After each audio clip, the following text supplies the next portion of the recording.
J'ai 24 ans et je suis une jeune femme qui loue une maison confortable près de mon lieu de travail, un petit coin à moi où je peux recharger mes énergies après une longue journée. Je n'avais jamais rien vécu de tel auparavant, mais à partir de cet épisode, j'ai commencé à être beaucoup plus prudent avec les personnes que je laisse entrer dans ma vie en tant qu'amie. Le jour se leva comme d'habitude, comme cela se produit tous les autres jours de la semaine. Je suis allée au travail, je suis rentrée à la maison, j'ai préparé mon dîner, puis je me suis blottie sur le canapé pour regarder un film. Comme c'est vendredi, je reste généralement debout un peu plus tard que d'habitude, mais parfois je finis par m'endormir sans m'en rendre compte. Vers 20 heures, j'ai mis un film à regarder, mais j'ai fini par m'endormir à un moment donné pendant la projection.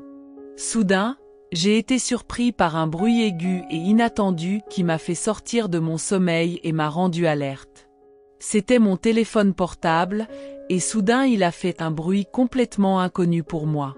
J'ai pris mon téléphone portable qui était sur le canapé et j'ai immédiatement fermé les yeux, qui ont commencé à larmoyer à cause de la luminosité de l'écran. C'était un avertissement du message que j'ai reçu sur Facebook, c'était quelque chose d'excitant. Lorsque j'ai ouvert la notification, j'ai été redirigé directement vers l'application de messagerie Facebook, que je n'avais jamais utilisée auparavant, Ravi. J'étais perplexe de voir un message d'un homme qui disait seulement bonjour, votre nom point. Il semblait être une présence familière, mais il ne pouvait certainement pas être considéré comme l'un de mes meilleurs amis. Lorsque j'ai visité son profil, j'ai été ravie d'apprendre que nous avions un ami commun et que nous étions amis sur Facebook depuis 4 mois maintenant. Cela m'a rappelé affectueusement le moment où j'ai accepté sa demande d'amis. Honnêtement, je préfère accepter les demandes d'amis de personnes qui partagent des amis communs avec moi. Je ne partage jamais de problèmes très personnels sur Internet, donc je n'y ai jamais attaché beaucoup d'importance.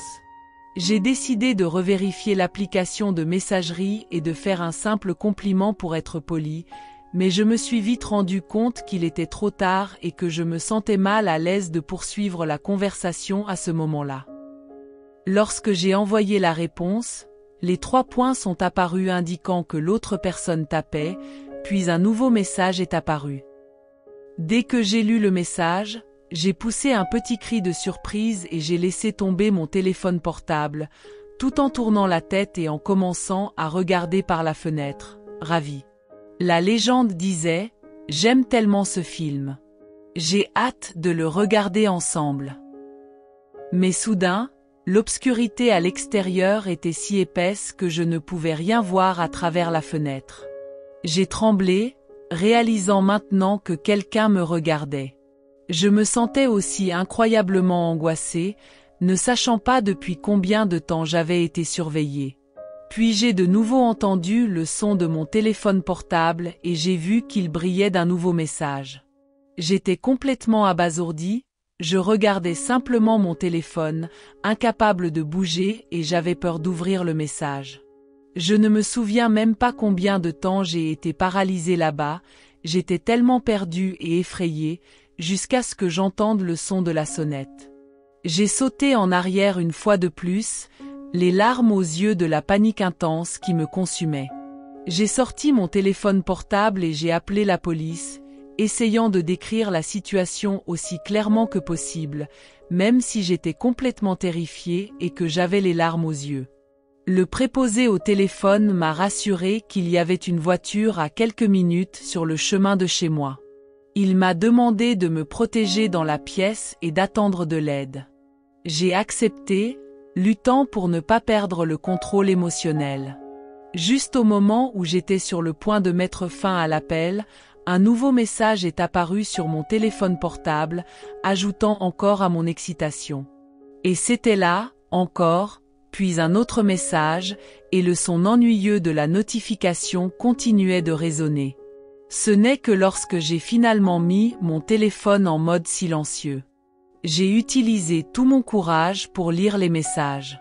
Et puis, je suis tombée sur environ 10 ou 15 messages déchirants de l'homme, me suppliant d'ouvrir la porte. Puis, le dernier message a rassuré en disant « Plus besoin de s'inquiéter ».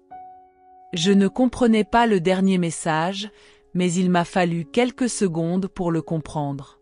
Soudain, mes oreilles ont été honorées par une douce mélodie qui semblait résonner de l'autre côté de la maison. J'étais paralysée, écoutant de toute mon attention, lorsqu'une nouvelle détonation, encore plus forte, résonna dans la maison. Maintenant, je pouvais entendre le son plus clairement et réaliser qu'il venait du sous-sol. Mon cœur battait de peur. Je me précipitai précipitamment dans la pièce, entendant un autre coup beaucoup plus fort, suivi du bruit du verre qui se brisait. J'ai pleuré copieusement, effrayé par la situation, en entendant les pas de l'homme au sous-sol, avant de fermer la porte de la chambre. Puis j'ai pu entendre avec émotion chacun de ses pas alors qu'il montait les escaliers du sous-sol. Je savais que la porte du sous-sol était verrouillée, mais j'étais absolument sûr qu'il pourrait l'ouvrir à tout moment. Je pouvais entendre la poignée de porte bouger, suivie de coups forts comme s'il essayait d'enfoncer la porte, jusqu'à ce que 3 coups forts retentissent sur la porte d'entrée. Je suis l'autorité, veuillez ouvrir cette porte maintenant. J'ai couru vers l'entrée et leur ai donné la permission d'entrer dans la maison. 2 policiers étaient là et je crois qu'ils ont capturé l'angoisse imprimée sur mon visage. J'ai commencé à pointer frénétiquement la porte du sous-sol, criant avec conviction que l'homme était à l'intérieur. Pressés, ils attrapèrent leurs armes et se précipitèrent vers la grotte. L'intrus s'est échappé par les escaliers du sous-sol dès que la police a ouvert la porte, et ils l'ont poursuivi prudemment. Après un bref combat au corps à corps, ils ont réussi à capturer l'homme.